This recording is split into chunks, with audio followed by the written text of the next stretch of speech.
Bueno, un cordial saludo. Bienvenida para todos nuestros oyentes, seguidores de nuestras redes sociales y de esta su emisora Buscuenti Radio, porque recuerda que donde estás no es el final. Continuando con nuestra programación, contamos con la presencia del doctor Ricardo Molina, Michelle Carreño, su segmento Gobierno Civil Bíblico. Les damos la bienvenida. ¿Cómo estamos hoy? Muy bien, Rito, déjame poner el intro.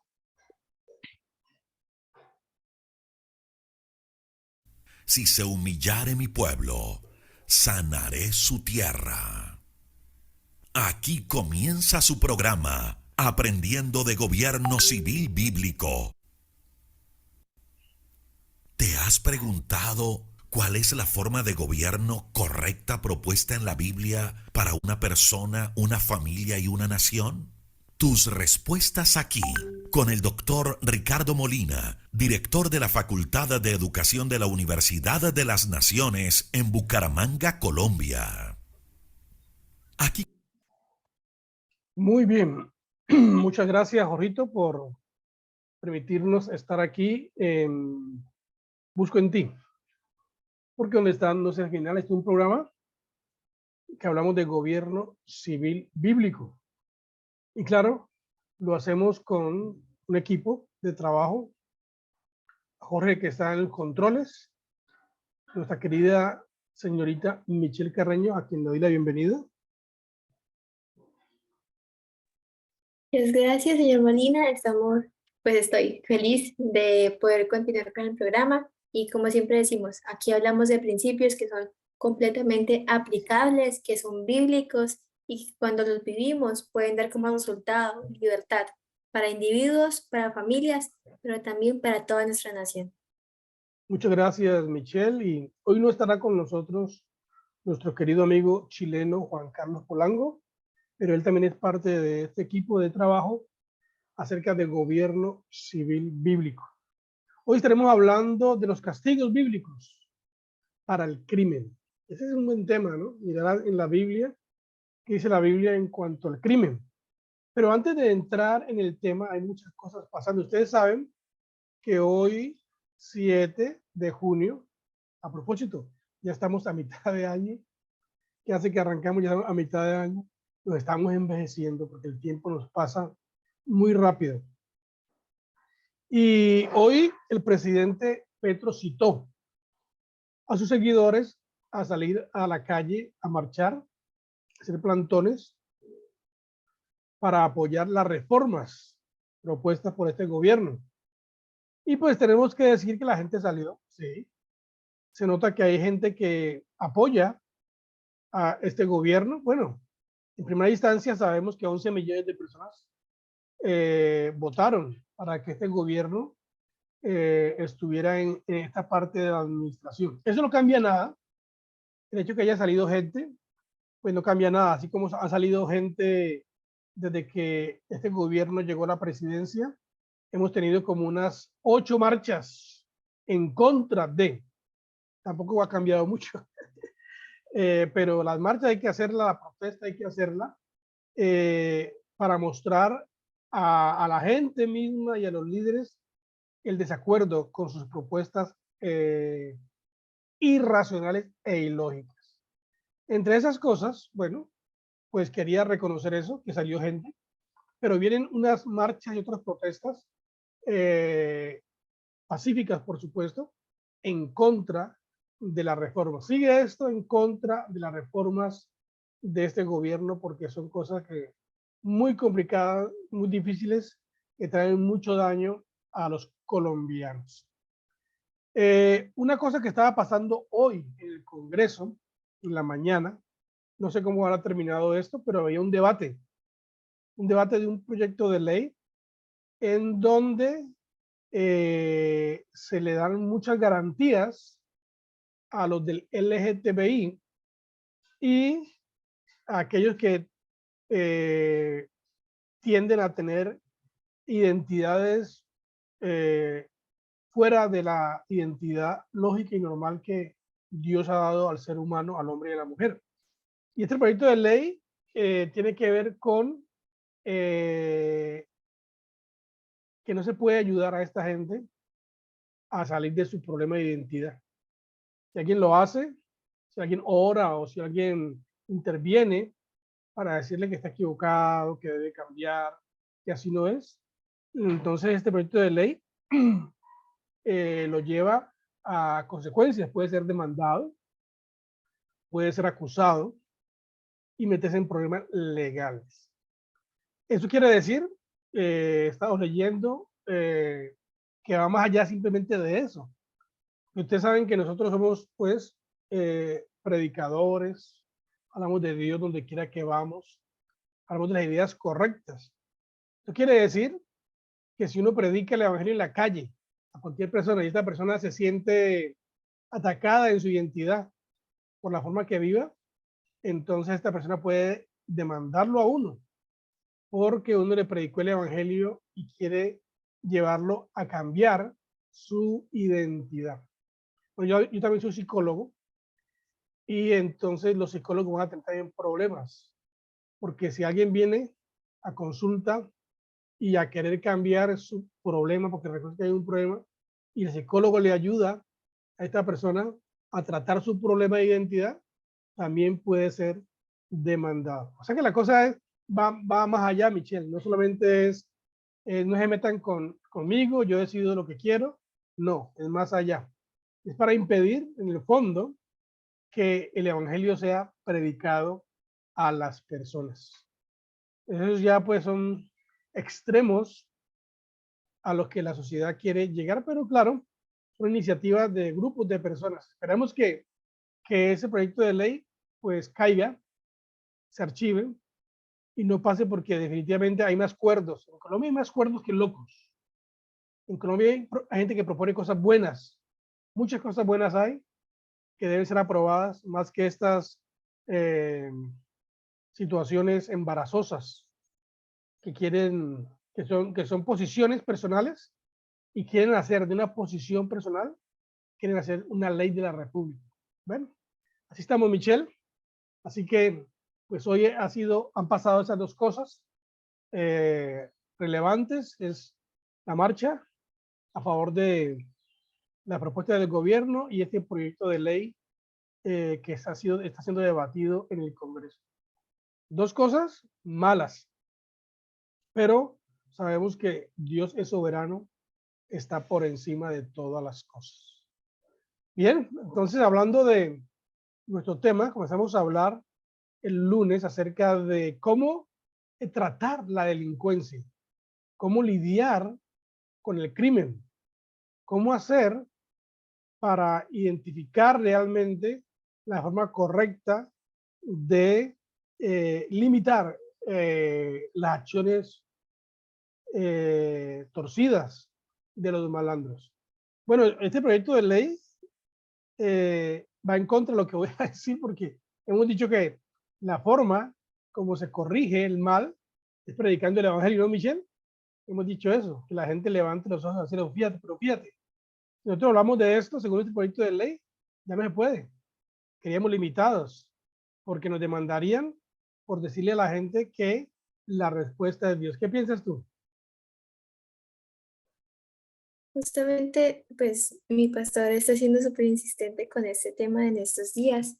Y pues en estos días, justamente el domingo, tuvimos una predicación en la cual él hablaba y nos hablaba a nosotros como iglesia. La iglesia es pues, bastante grande, de cómo esto se ha convertido ya no en algo que como que solamente afecta a unos pocos, sino que nos afecta como a todos como cristianos. Y es el hecho de que la Biblia nos manda una cosa, que es que podamos compartir el Evangelio aún a los psicólogos cristianos, les manda a ser fieles a los principios bíblicos, y si una persona necesita ayuda, pues lo más bíblico es ayudar a esta persona. Y si una persona necesita oración, lo más bíblico es orar por esta persona. Sin embargo, proyectos de ley como estos nos afectan. Y vemos aquí cómo pues estamos en esos tiempos en los cuales realmente a lo malo se le llama bueno y a lo bueno se le llama malo. Y eso es algo que vamos a escuchar una y otra vez, porque es cierto, nuestra cultura está yendo completamente en contra de aquellos principios bíblicos que Dios ha establecido.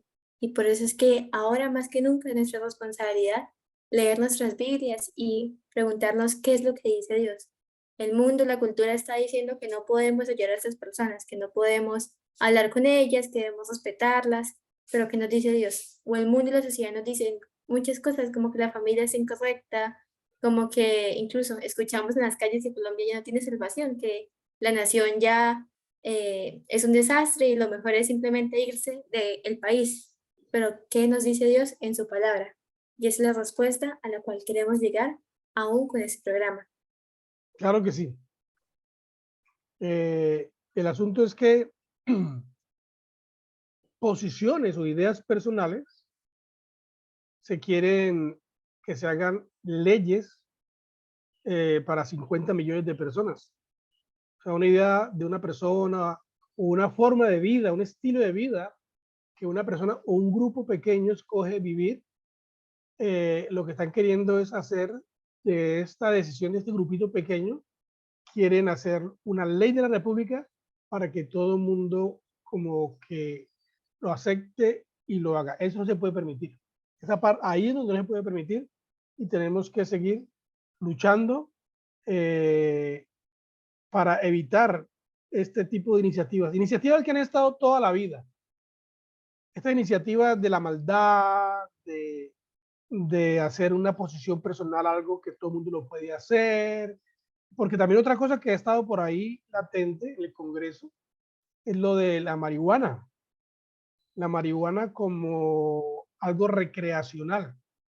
Pero ya sabemos que si eso se hace una ley de la República, pues aunque diga que es para recreación, sabemos de que eso es una puerta abierta para el consumo y para la distribución legal de la marihuana, y eso trae como consecuencia personas adictas, no solamente las que sabemos que lo hacen ahora, que se van a rincones, a las montañas, a consumir para que no los vean, ya como si hace una ley de la República, ya pueden hacerlo enfrente de uno porque pueden consumir su porción recreacional. Y otro, pues también se la puede vender. Entonces, esto es serio. Lo que está pasando, lo que tenemos que hacer es orar claro y elegir gente que entienda la idea de libertad, que entienda los conceptos históricos de las sociedades libres. Eso es lo que necesitamos. No necesariamente que sea evangélico. Una persona tiene que ser evangélico ni nada de esto, pero sí tienen que ser personas que entiendan los principios de libertad, principios de propiedad y el principio, pues, de que la vida es sagrada. Bueno, en ese orden de ideas sabemos, Michelle, que estamos en una sociedad complicada en donde en estos días, precisamente, el crimen está aumentando. El crimen de robos a personas, de robos a casas, de robos ya públicamente en la calle. Hoy me mandaron un video de una modalidad nueva que está sacando en Cali de robo. La modalidad nueva de robo es que estos hombres ladrones en una carretera determinada van en el carro y cruzan el carro y impiden el paso de las personas, de los demás carros, se bajan con armas y van rápidamente carro por carro robando, saqueando. Y luego se suena a su carro y siguen. Es una nueva modalidad, una modalidad rápida, una modalidad pues que trae temor y que parece que está pegando en medio de la delincuencia. Pero vamos a mirar y me gustaría comenzar con esta diapositiva, Michelle. Yo sé que tú vienes preparada, como siempre, pero me gustaría comenzar con esta diapositiva aquí, que habla de combatiendo el crimen. Dice, ya sabemos cuál es la causa del crimen. Hemos estado hablando de eso, la causa del crimen, pues que es que la gente ha rechazado a Dios, ¿no? Ya sabemos que predicar el evangelio es la respuesta para reducir el mal, sin lugar a dudas. que predicar el evangelio está por encima, es más efectivo que crear cárceles para colocar a los malandros. Y estamos diciendo que Cristo viviendo en las personas, el Espíritu Santo corrigiendo y enseñando. Y cuando el cristianismo llega a una comunidad, entonces pues la historia cambia. Como el mal no se puede erradicar totalmente, el gobierno civil juega un papel importante para producir reposo y tranquilidad. Como el mal no se puede erradicar totalmente, porque pues estamos hablando de esto, el mal no se puede erradicar totalmente. Estamos dando aquí, la Biblia da respuestas contra los malos, pero no respuestas para quitar totalmente el mal, porque el mal está dentro del hombre, son decisiones. Entonces, cualquier ley que se ponga, mira, algo muy interesante, Michelle, tal vez lo has visto, ¿no? En documentales. En Sierra Leona, África, colocaron una ley. Allá hay esmeraldas, hay oro. En ese tiempo, ahorita no sé, que el que robara algo, le cortaban una mano. Y entonces ahí, cuando tú veías una persona con la mano cortada mocha, era porque intentó robar alguna cosa. Ahora, lo más tenaz, ponle cuidado, Michelle, es que tú encuentras personas con las dos manos mochas. Peor, personas sin manos y con un pie cortado. Y me dice, ¿cómo así? No, es que ese robó una vez, robó dos, robó tres. Ahí está claramente que el dilema no está en lo externo. Usted le puede mochar las manos, los pies, quitarle los ojos a la persona, lo que sea. Pero mientras el mal esté dentro de él, entonces siempre va a hacer lo malo. Entonces, en ese orden de ideas no podemos en ningún momento pues restringir la idea de el por qué el crimen abunda. Entonces, pues tenemos algunos pasajes muy interesantes que nos habla pues a orar por los que están en eminencia, por los que hacen las leyes, para que hagan leyes correctas, pero también para que apliquen el juicio correcto, porque Proverbios 28 dice que cuando el rey que se sienta en el trono de juicio, dice Proverbios 28, el rey que se sienta en el trono de juicio con su mirada disipa todo mal. Es decir, cuando un gobernante ejecuta el juicio, disipa el mal. Es decir, cuando un gobernante hace lo que tiene que hacer en su responsabilidad primaria de combatir el mal. Y Proverbios 29:4 dice, el rey con el juicio afirma la tierra, mas el que exige presentes la destruye. Ese, en el término moderno diríamos, el rey con el juicio afirma la tierra, pero más el que exige, el que está en la mermelada, mejor dicho, el que se mermela, el que es injusto, el que no aplica la justicia como debe ser, lo que hace es destruir la misma tierra. Esas son cosas muy importantes que debemos de tener en cuenta, porque para poder limitar el mal, necesitamos que los líderes civiles administren la justicia de Dios pues de manera oportuna. ¿Para qué?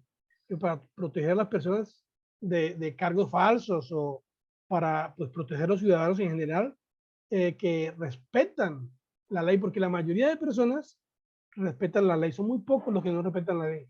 Y pues los líderes civiles tienen que intervenir rápidamente, castigando a los criminales de acuerdo a las directrices bíblicas. Por eso es tan importante que los líderes civiles conozcan. Esto que estamos hablando nosotros aquí, Michelle, lo que estamos hablando aquí, es un tema que los ministros, que los congresistas, que los militares, que la policía, que todos los que aplican la justicia, jueces, deberían conocer lo que la Biblia enseña en cuanto a la importancia de aplicar la justicia a tiempo. Dale, Michelle. Y Molly, justamente esos principios también los podemos conocer nosotros. Y cuando nosotros los conocemos, empezamos a poder educarnos nosotros y educar a una nueva, pues, familias de nuestras generaciones. Entonces, pues, justamente el programa o el tema de hoy es cómo combatir la delincuencia según la Biblia. Entonces, lo mejor que podemos ver es aquellos ejemplos que están en la Biblia acerca de la justicia de Dios.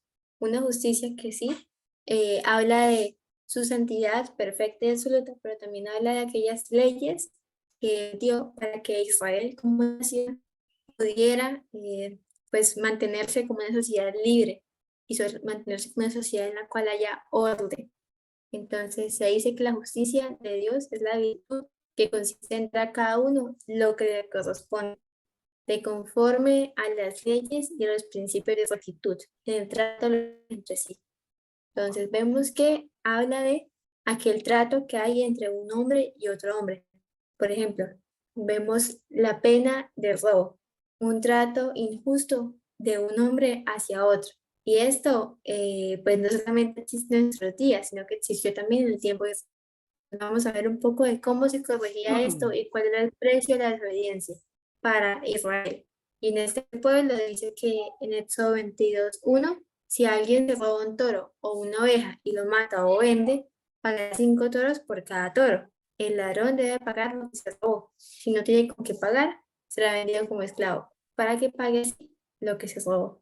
Entonces vemos aquí el principio bíblico de cómo Dios maneja el robo. Y Dios habla de restitución más que la restitución del tiempo que se perdió por el robo, por ejemplo con el toro, o la oveja, la producción y el trabajo, y aún como todo lo que involucró el hecho de que la persona haya sido robada, debe ser restituido, no solamente la cosa que se robó, sino todo lo que gira alrededor de la cosa.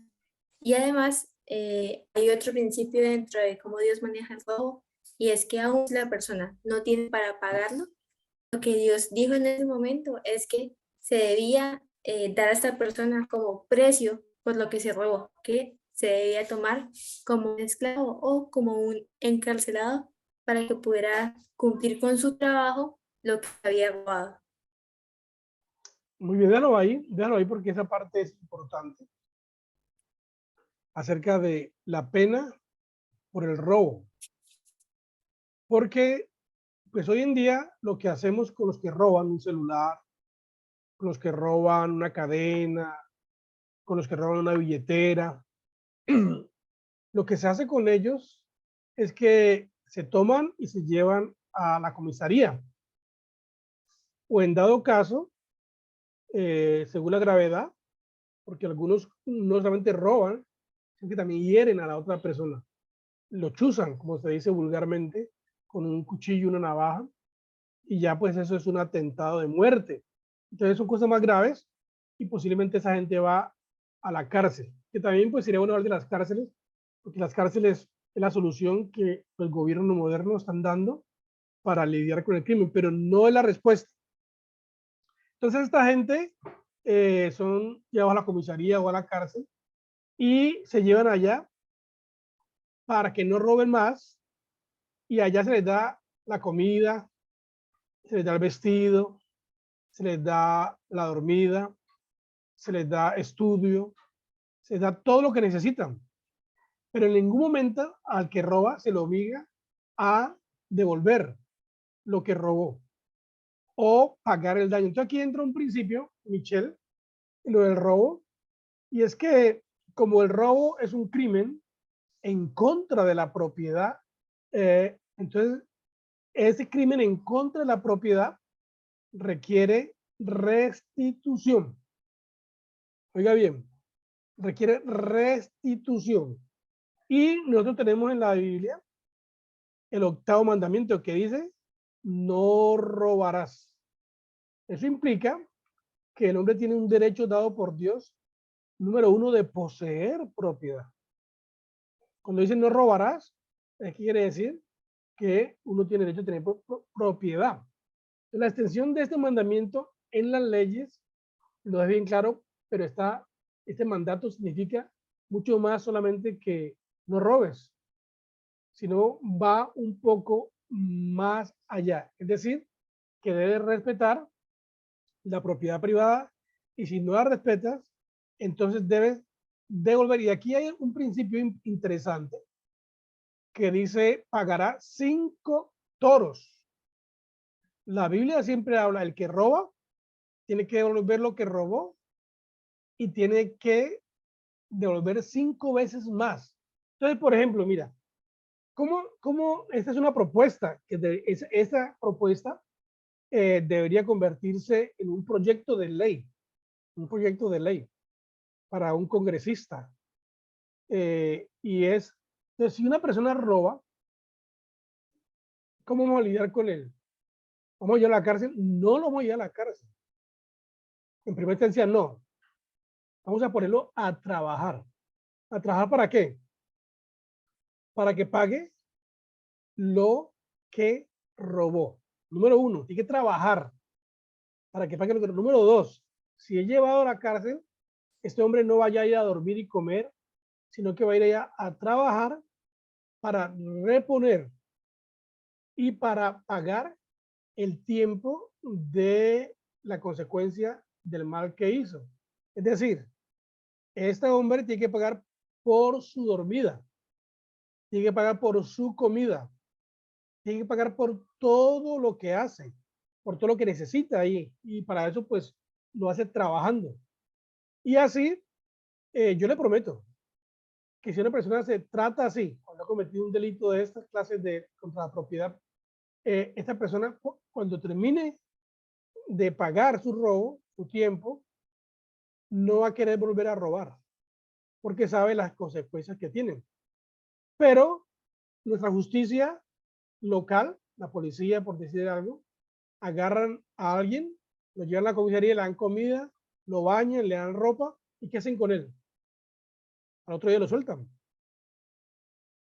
Dale, Michelle.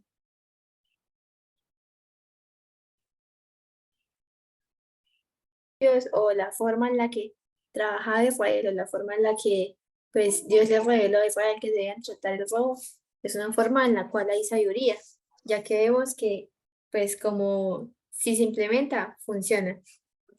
Y aparte del robo, pues también Dios dio otras instituciones para otro tipo de delincuencia. En este caso podemos ver la pena por la violación. Y esto está en Deuteronomio 22, del 25 al 27, donde dice, mas si un hombre hallara en el campo a la joven desposada y la forzara a aquel hombre, acostándose con ella, morirá solamente el hombre que se acostó con ella. Entonces habla de una pena de muerte, aún para este caso de violación.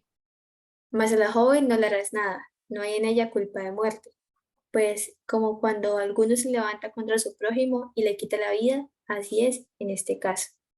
Entonces vemos como tal vez esto no se aplica así de ya, pongamos un proyecto de ley que ya mate a todos estos hombres sin juicios y nada, sino que podemos ver que dentro de Israel funcionaba de esta manera y se ejercía un juicio justo para que tanto la mujer como el hombre recibieran lo que merecían. En este caso, la mujer merecía seguir pues con vida, está bien, porque había sido como cuando un hombre se levanta contra su prójimo, pero en el caso del hombre, él merecía la muerte.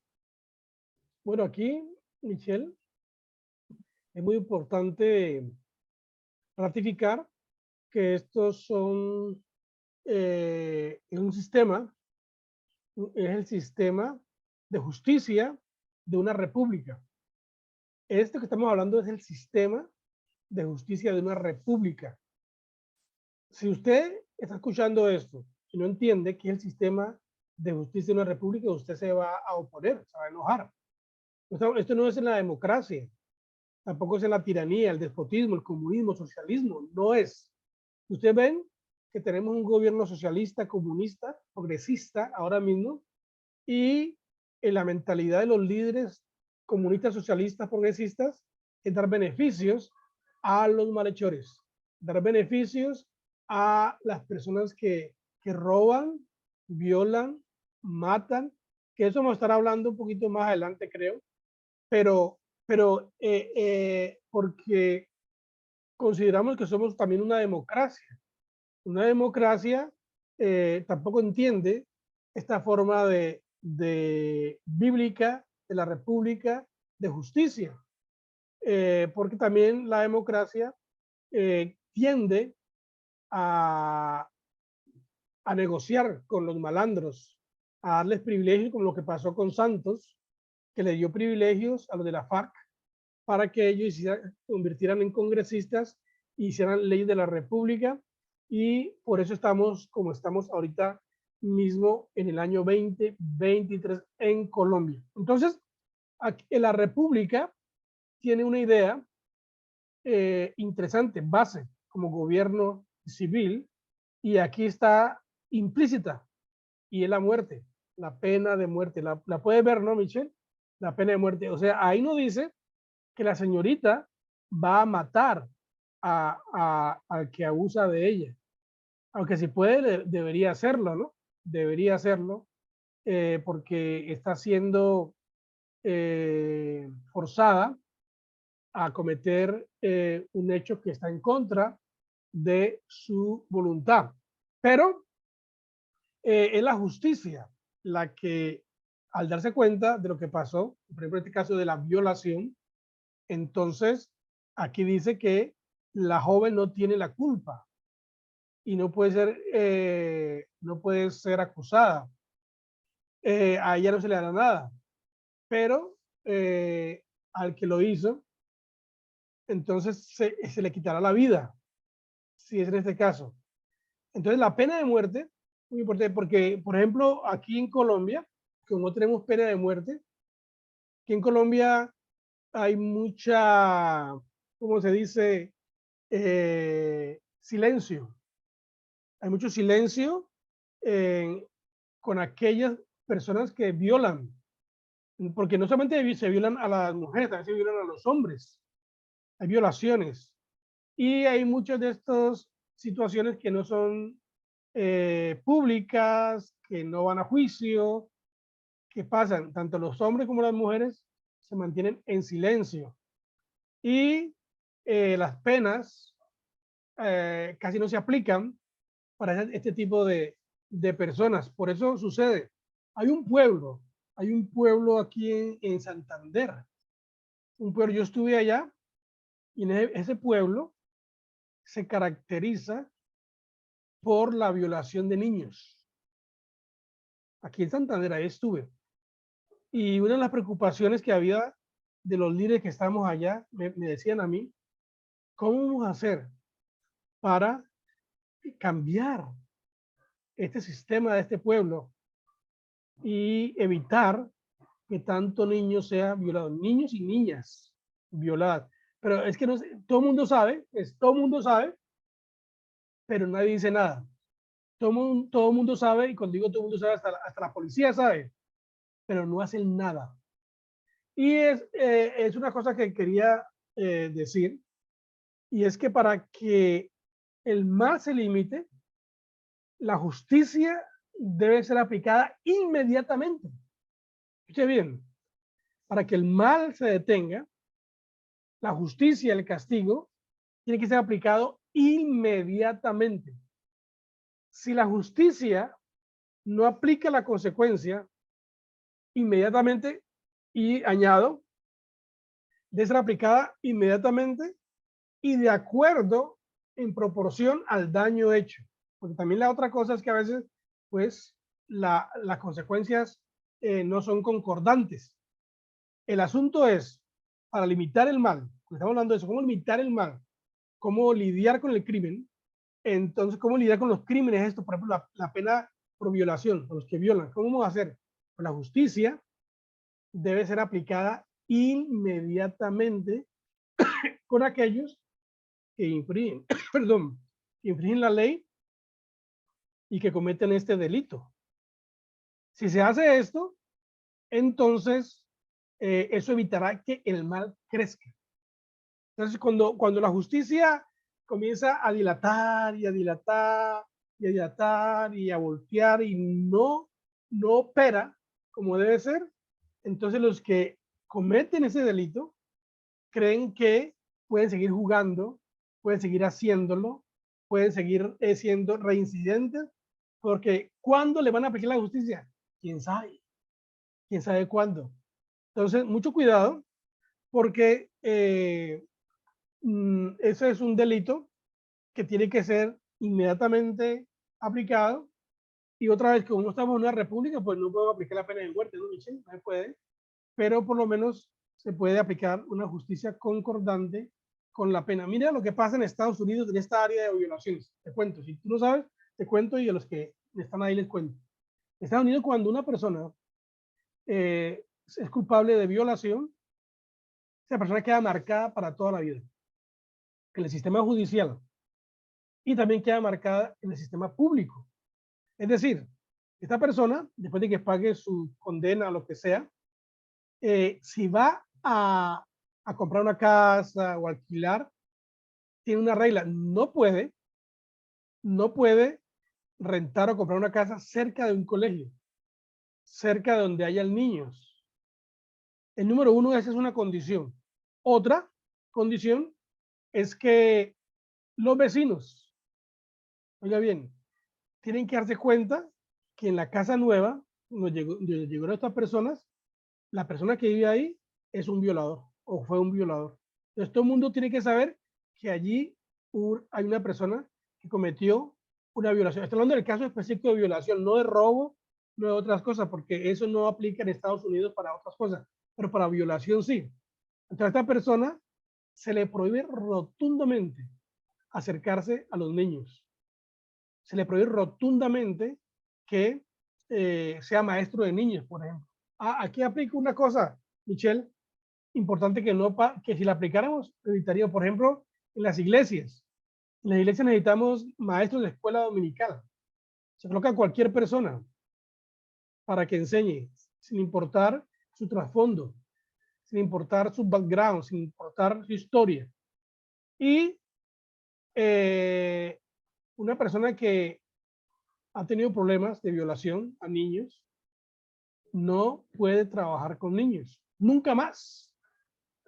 Pero nosotros, los evangélicos, los cristianos, nuestro amor y todas estas cosas, no miramos esto y en lugar de cortar y ayudar al problema, lo aumentamos permitiendo que estas personas trabajen con niños. Igual una persona que es homosexual o ha sido homosexual no puede trabajar con niños porque pues tiene esa tendencia.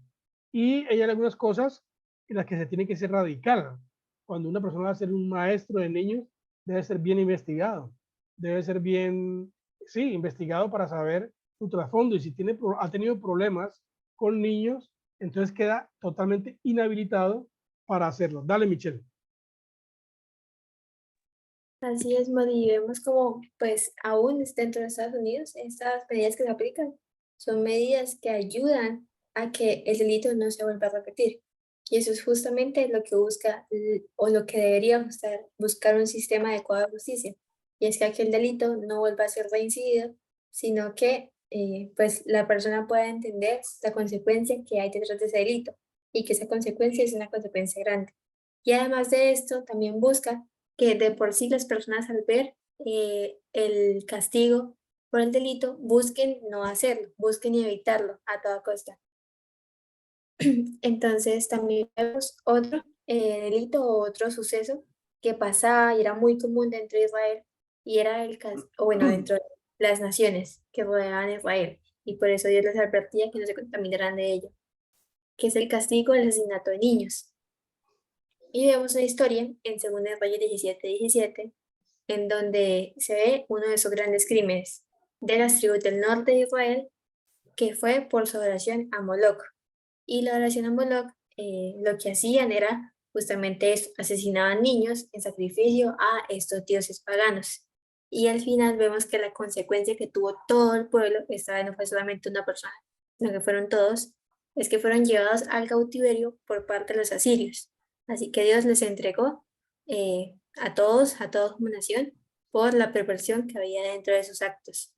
Entonces, sí, vemos cómo es importante y interesante ver cómo un Dios trata con el crimen, la violencia, y en este caso la violencia extrema, en la cual Israel estaba completamente corrompido por su culto a Moloch.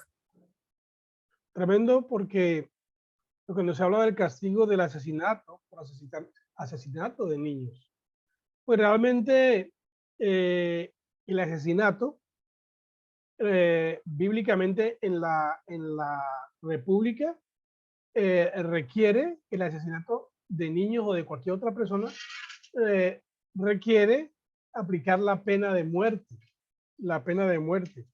Entonces, por ejemplo, aquí en Colombia hubo un hombre que mató muchos niños. ¿Usted se acuerda cómo se llamaba? No me acuerdo ahorita, pero es un hombre famoso, se hizo famoso, mató muchos niños. ¿Y qué se hizo con él? A la cárcel. Fue a la cárcel y ya. Y allá en la cárcel pagó su pena, y creo que hubo un tiempo en que ya pagó su pena a la sociedad y salía otra vez como un hombre libre. Pero en la República no es así. En la República se aplica una pena mucho más grave, que en este caso la pena de muerte. Por ejemplo, a este hombre Popeye, un asesino también, que fue a la cárcel. En la cárcel escribió un libro, se volvió famoso, vendió libros porque él ahí en su libro revelaba cómo mataba a personas, cómo era encomendado por un hombre mafioso para matar personas, y las mataba, cómo las mató, qué hizo, todo el cuento. El morbo eso se llama el morbo de la criminalidad, del mal. Y este hombre estuvo en la cárcel, salió de la cárcel, salió millonario y famoso. Bueno, Dios no se queda con nada, porque le dio un cáncer ya estando como civil, y pues murió después por un cáncer. Pero estamos hablando de la justicia, porque también está la justicia divina, ¿no? Está la justicia humana y está la justicia divina, que esa es otra cosa que los que aplican la justicia deben saber hasta dónde llegan. Está la intervención de delitos contra Dios, de delitos contra personas, y hay delitos pues que son ya a nivel personal, que muchos no tienen que ver con la parte de la moral, porque yo me atrevo a decir que todos tienen que ver con la moral, porque pues la moral es un estilo de vida, un estándar, pero que los tratos con cada situación son diferentes, ¿no? Como el robo, pues, que hablamos al principio, es retribuir 5 veces más.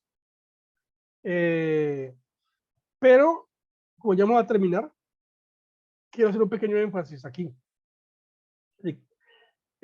Y es que la solución a los delitos de una sociedad no está en la cárcel. Las cárceles no son la respuesta a limitar el mal. Las cárceles se llenan de personas, están llenas de personas que están pagando una condena determinada por diferentes delitos, y los ciudadanos sostienen a que está en la cárcel.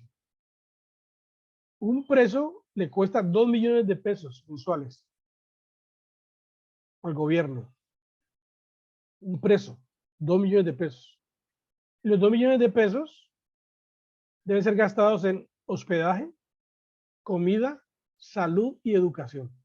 ¿Quién paga eso? Los ciudadanos, con los impuestos.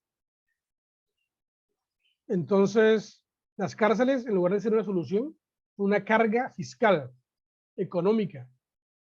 Por eso es que nos cobran impuestos por todo eso. Fíjate que yo estuve ahorita cambiando mi licencia de conducir.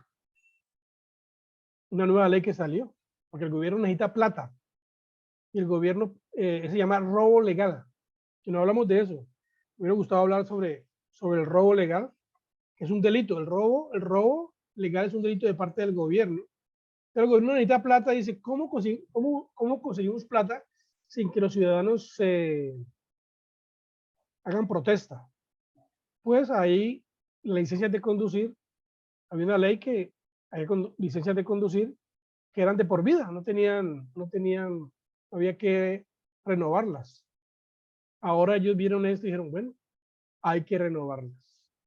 Y el que no renueve su licencia, entonces su carro va a los patios y hay una multa. Entonces uno por miedo a esto va, yo pagué 350,000 pesos ahorita, acabé de pagarlos para cambiar mi licencia, y fuera de eso el tiempo, pero es un dinero que va para el gobierno. Es un robo legal, porque yo tengo mi licencia, está bien, estoy en buenas condiciones, pero el gobierno dice, no, usted tiene licencia, pero tiene que cambiarla. ¿Y por qué tengo que cambiarla? Porque nosotros decimos que tiene que cambiarla. Pero detrás de eso está, ¿qué? El robo, pensando en el dinero de los ciudadanos. ¿Qué te parece, Michelle? Que hay mucho más que hablar. Sin embargo, pues en cuanto a la delincuencia, Dios tiene un qué, Dios tiene un procedimiento, Dios tiene un sistema, pero también tiene un sistema para que vuelva a la rectitud a su pueblo, vuelva a la rectitud a su nación. Entonces, pues con eso terminamos, ya que se nos fue el tiempo, y nos despedimos como siempre. Claro que sí. Bendiciones del Altísimo. Bendiciones. Bendiciones.